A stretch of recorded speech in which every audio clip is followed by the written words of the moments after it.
മമ്മൂട്ടിയുടെ ഒരു അഴിഞ്ഞാട്ടമാണ് അവസാനത്തെ ഒരു 10-20 മിനിറ്റ് ഉണ്ട്. അത് കണ്ട് തന്നെ എക്സ്പീരിയൻസ് ആണ് തിയേറ്ററിൽ പോയിട്ട്. നമുക്കറിയില്ല, മമ്മൂട്ടി എപ്പോഴും എന്താ പറയാ, പുള്ളി തേച്ച് മിനുക്കിക്കൊണ്ടിരിക്കുന്ന ഒരു മനുഷ്യനല്ല. അപ്പൊ അതുപോലെ പുള്ളി തേച്ച് മിനുക്കിക്കൊണ്ടിരിക്കുകയാണ്. എന്താ പറയാണ്, നമ്മളിപ്പോ ഈ പടം ഇങ്ങനെ കണ്ടിട്ട് എന്താണെന്നൊക്കെ ഇങ്ങനെ വിചാരിച്ചിരിക്കുന്ന സമയത്ത് ഒരു ലാസ്റ്റ് ഒരു 10-20 മിനിറ്റ് ഉണ്ട്. എന്റെ പൊന്നെ, പടത്തെ പീക്ക് ലെവലിലേക്ക് കൊണ്ടുപോയി ആ ഒരു സാധനം. അയ്യോ, എന്താ പറയാ, ഒരു രക്ഷയില്ല. നമ്മൾ സത്യം പറയാ ഞെട്ടി, എന്താ പറയാ, വേറെ ലെവല്. ലാസ്റ്റ് ആൾക്കാരൊക്കെ അത്രയും ഒരു പീക്ക് ലെവലിലാണ് തിയേറ്റർ വിട്ടു വരുന്നത്. ആ ക്ലൈമാക്സ് കണ്ടിട്ട് കോടികൾ കളക്ട് ചെയ്യോ ഇല്ലയോ എന്നുള്ളതല്ല, പടം നമ്മളെ ഭയങ്കരമായിട്ട് എന്താ പറയാ ലാസ്റ്റ് പീക്ക് ലെവലിൽ കൊണ്ടുപോയിട്ടാണ് നമ്മൾ തിയേറ്റർ വിട്ടിറങ്ങുന്നത്.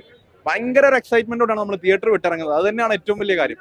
ഡിനോ ടെന്നീസ് ഒരു പുതിയൊരു വാഗ്ദാനം തന്നെയാണ്. ഭയങ്കര സ്റ്റൈലിഷ് ആയിട്ടാണ് ഫ്രെയിംസ് ആയാലും ഷോർട്സ് ആയാലും. പിന്നെ മമ്മൂക്കനെ ഇത്ര സ്റ്റൈലിഷ് ആയിട്ട് എനിക്ക് തോന്നുന്നു ഞാൻ ഈ അടുത്ത ഒരു പടത്തിലും കണ്ടിട്ടില്ല. അതുപോലെ തന്നെ എന്താ പറയാ, ആ പരീക്ഷണങ്ങൾ തമ്പുരാൻ തന്നെയാണ്, അതിന് യാതൊരുവിധ സംശയമില്ല. പിന്നെ അതുപോലെ ഇപ്പൊ ബിലാലിന് മുമ്പ് ഒരു സാമ്പിൾ വെടിക്കെട്ട് പോലെയാണ് എനിക്ക് തോന്നുന്നത്.